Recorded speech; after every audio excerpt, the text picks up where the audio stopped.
Million March జరిగి 15 ఏళ్ళు గడిచింది.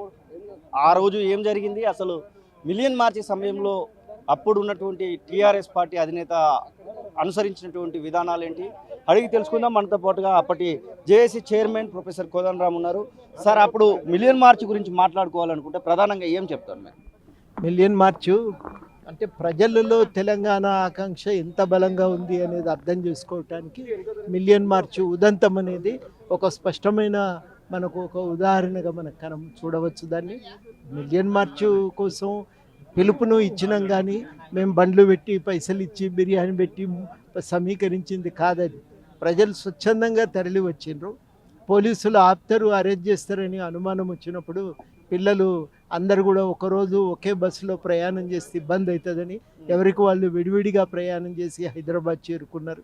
దారిలో పోలీసులు ఆపితే బతిన్లాడినరు, అన్న మమ్మల్ని వదిలిపెట్టు, మిలియన్ మార్చుకు పోతామని పోలీసులతో ఉన్న పరిచయాలను చెప్పుకొని మొత్తం మీదనైతే వాళ్ళు బయటపడి హైదరాబాద్ చేరుకొని హైదరాబాద్లో ఎవరికి వాళ్ళు వ్యూహం వేసుకున్నారు.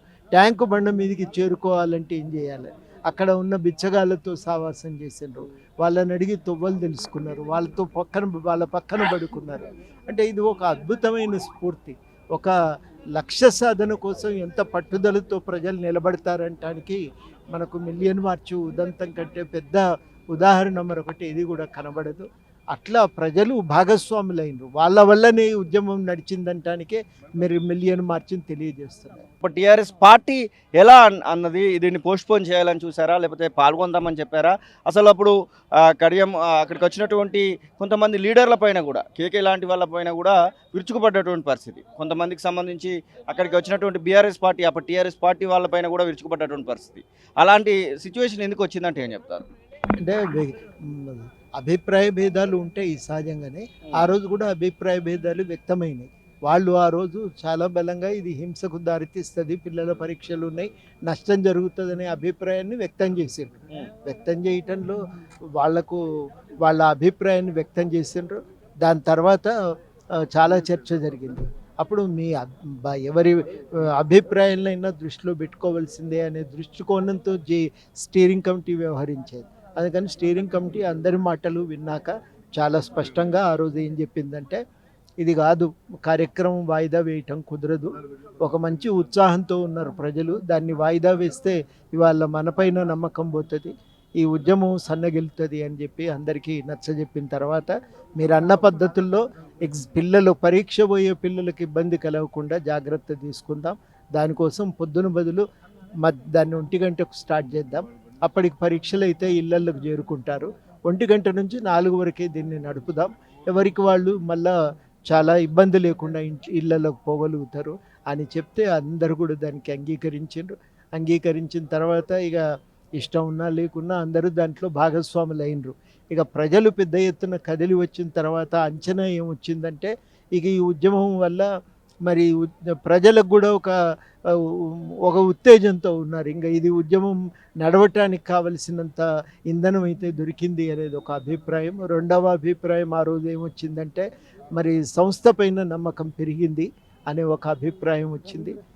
మొత్తం మీదనైతే మిలియన్ మార్చ్ తర్వాత ఇంకా తెలంగాణ ఉద్యమం నిలుపుకోవచ్చు అనేది మాకు కూడా ఒక ఆత్మవిశ్వాసం పెరిగింది.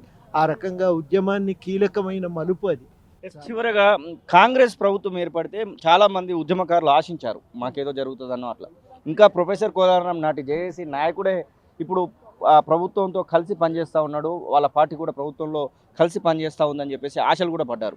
2.5 సంవత్సరాలు అయింది, ఇప్పటికీ కొంతమేరకు కూడా జరగలేదు న్యాయం అని చెప్తా ఉన్నారు. మీరు ఇక్కడికి వచ్చినటువంటి సందర్భంలో ఉద్యమకారుల నుంచి చాలా వరకు వినతి పత్రాలు కూడా మీరు తీసుకున్నట్టున్నారు, అది వాళ్ళకి సంబంధించినటువంటి వినతులు కూడా విన్నట్టున్నారు.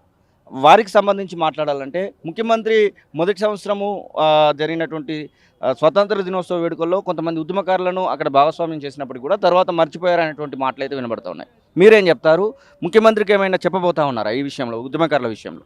తెలంగాణ చరిత్ర, ఉద్యమం లేని తెలంగాణను ఊహించటం సాధ్యం కాదు, చాలా కీలకం ఇది. కాబట్టి తెలంగాణ ఉద్యమకారులను గుర్తుపెట్టుకోవాలి, తెలంగాణ ఉద్యమాన్ని గుర్తుపెట్టుకోవాలి. అందుకని మేము కోరేది ఏంటంటే, ఉద్యమకారుల సంక్షేమాన్ని పట్టించుకోండి, అదేవిధంగా ఉద్యమ ఆకాంక్షలను కూడా దృష్టిలో పెట్టుకోండి అని మేము ప్రభుత్వాన్ని కోరుతా ఉన్నాం. కోర్టు కూడా ఈ మధ్యన ఉత్తర్వులు ఇచ్చింది. కాబట్టి ప్రభుత్వం కూడా ఒక కమిటీ వేస్తానని ప్రకటించడంతో అందరిలో కొంత విశ్వాసం నమ్మకం కుదిరింది. కాబట్టి మరి నమ్మకంతో తప్పనిసరిగా ఒక న్యాయం జరుగుతుందనే అభిప్రాయంతోనే ఉన్నాం ఇప్పటికైతే. అసలైన తొలి వెలుగు. ఫాలో వాట్సాప్ @తొలి వెలుగు official.